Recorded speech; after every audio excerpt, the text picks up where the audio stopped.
Magandang hapon po. Naghain ng guilty plea si Ilocos Sur Representative Ronald Singson sa kasong drug trafficking sa Hong Kong. Humingi ng paumanhin si Singson kay Judge Joseph Yao, pati na sa mga residente ng Hong Kong.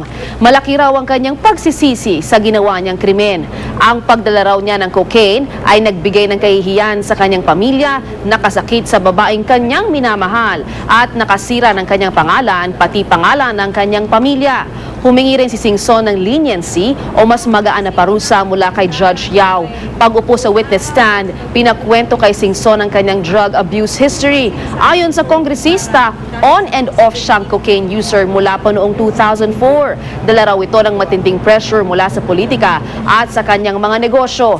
Na-diagnose na rin daw siyang may depressive disorder at minsan ang na-confine sa Makati Medical Center. At ilang araw bago siyang magpunta sa Hong Kong, nag-away daw silang magkasintahan at ito ang nagbunsod para siya gumamit ng cocaine. Isang kaibigan daw ni Singson ang bumili at nagbigay sa kanya ng cocaine. Si Singson ay nahuli sa Hong Kong International Airport noong July 2010. Sa ibang balita naman, simula bukas ay magtataas na ng presyo ng piling brands ang powdered and liquid milk.